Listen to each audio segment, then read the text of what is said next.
Imagine if there were no proper way to measure the average cost of a firm within an industry.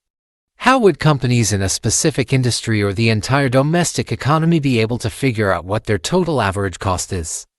And how would they know whether their expenses are actually beneficial, or if they might cause a massive loss? To address this, we need to understand the term economies of scale. Economies of scale refer to the advantages firms experience as they grow and produce more.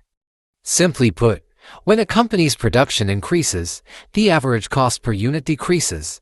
This is what we call economies of scale. It's something all firms want, because it leads to cost advantages. These benefits only occur when the average cost of producing goods goes down while production goes up. As a result, firms can sell their products at lower prices, increasing their sales and revenue in the near future. Not only that, but the benefits that come with economies of scale are huge. For example, bulk buying. A firm can purchase large amounts of raw materials from suppliers at a discount, improving their production process and reducing overall costs. Another benefit is financial economies. Large firms have access to more financial resources. Take Tesla or Volkswagen, for example. These firms can borrow money on a large scale because lenders trust that they can repay their debt. Moreover, companies become more efficient over time. As they grow, they're able to bear more risks and make smarter business decisions. Larger firms tend to manage the risks of trading better than smaller firms.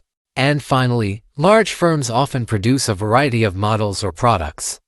This diversification means they don't put all their eggs in one basket, reducing their overall risk. Economies of scale is good for a business in its present situation, but in the long run it's going to be hard for businesses to cope up with the average costs, as they will eventually increase once the production increases more and needs more changes in the future. Which brings us to diseconomies of scale.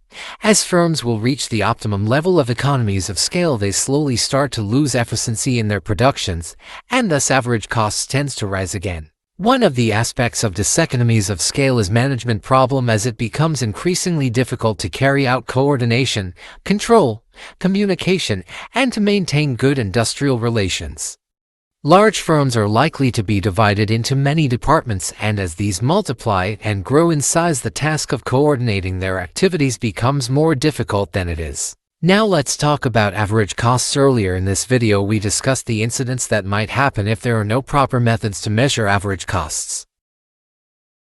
Well, we do have a solution to this problem, which is the formula for calculating average cost, which is the total cost of a company divided by its total quantity. Not only will this formula help the firms in an economy will be able to figure out what their average costs were, it also will aware to take necessary steps to decrease these costs for achieving greater amounts of cost advantages. And that is how you efficiently control the average costs of your firms.